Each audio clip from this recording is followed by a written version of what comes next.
Hello and welcome to the third video of my Ironman twister bow grind.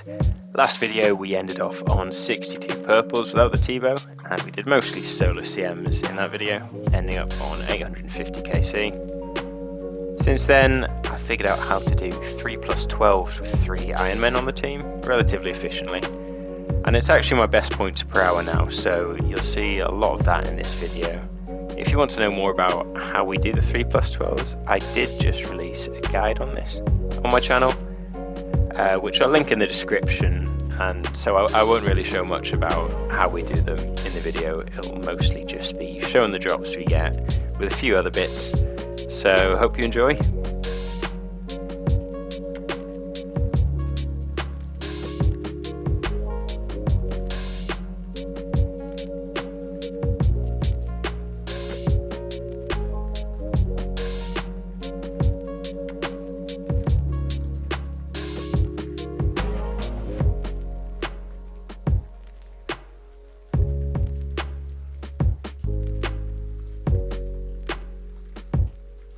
So just after recording these last few clips, Jagex released the Magic Rebalance update, which moved some damage around different pieces of gear and gave some damage bonus to Eternal boots for the first time.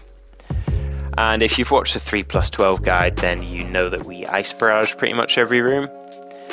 For mains it's a lot better chinning, but on Ironman the barrage DPS ends up being quite a lot better than T-bowing or shadowing one NPC at a time.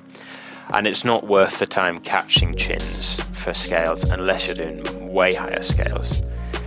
So these two things combined have brought me to Cerberus, where I'm slightly dry on the Eternal Crystal and never really had a reason to finish it off before. So while I was here, I did release a very short video on Cerberus, where I've got a method which lets you do 2 attacks for every one of Cerberus attacks. And you don't lose any prayer, you sustain HP, and you end up skipping the ghost attack around 80% of the time. So this lets you do an entire task in one inventory a lot of the time, and so I had quite a lot of fun grinding out Cerberus for around a week. I ended up doing around 1000 kc in that week to get the Eternals, and then got back to back straight into Pagations right afterwards. But that's definitely a nice drop to get out of the way. Unfortunately, I do still need the Smouldering Stone, so I'll have to come back here one day when I get that Master Clue step. But for now, we're just going straight back to Cox.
If I'm waiting for teammates or just happen to get a good scout when doing 3+12s, I'll sometimes just send a solo, and I ended up breaking my PB here, so 15:22. And I'm quite enjoying solos, so I'm sure I'll send more in the future and hopefully get another PB.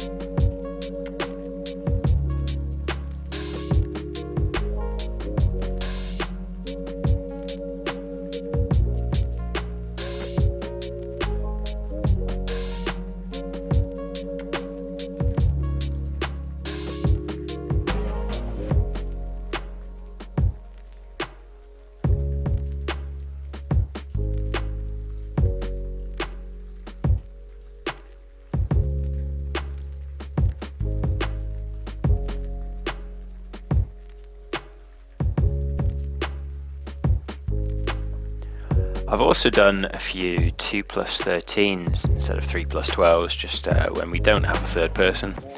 And they are quite fun, but they require a Blood Fury on the melee and a Sang on the major, and you need to sort of switch your gear quite a lot when you're tanking hits and stuff.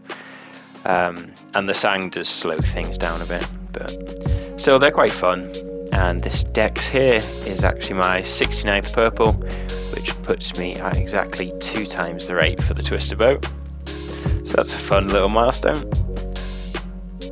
And then a few solos later, I broke my PB again, and I think this is much more respectable, a nice 14:22.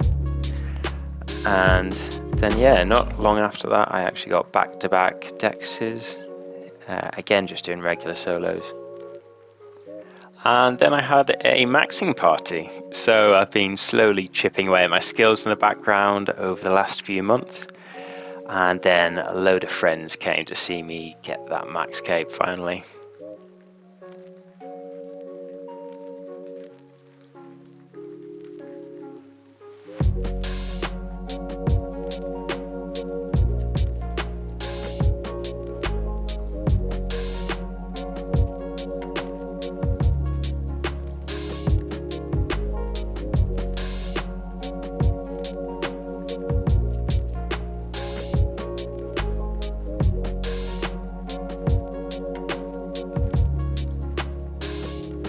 Had to spend around 10 mil GP to get all the different cape variants, so that's quite a lot of GP, quite a big hit to the bank, but it's well worth it.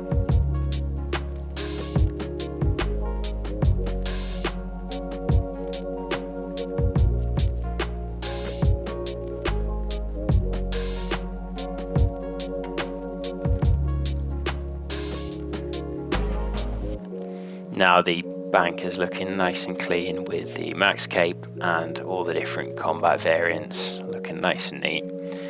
So there's just one item left to get.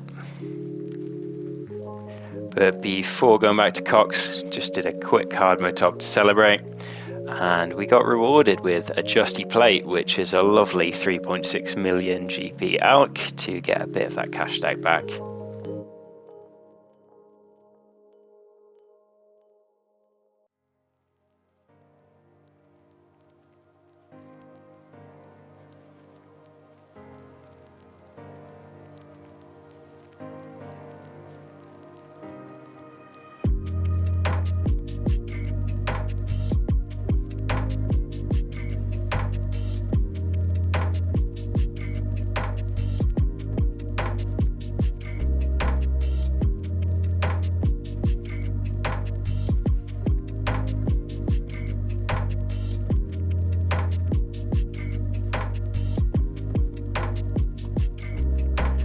So a few more 3+12s and a couple of purples in solos, and then we tried out some 2+29s. So these were really fun, and a massive shout out to my friend or you who did these with me, and he was leaving at home as well to boost my chances because he wasn't too interested in the purples.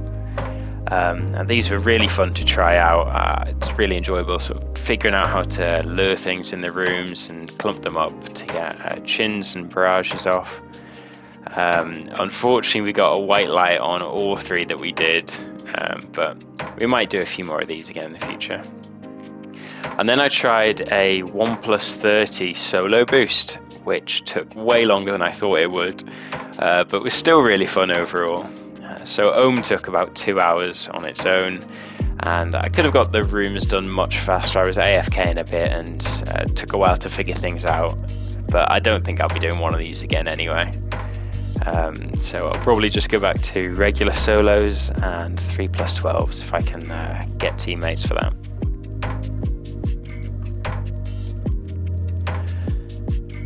So we ended up getting 12 purples from around 11 million points this video. This video is a lot shorter than the previous 2, just because I've stopped showing every kill now. I'm just showing purples, so hopefully it's a bit more fun to watch. But let me know in the comments what you'd prefer. I think the next video will focus a lot more on regular solo Cox, just since I've been in a lot more of that recently. So I'll have some tips for the rooms and how to scout efficiently to maximise your points per hour.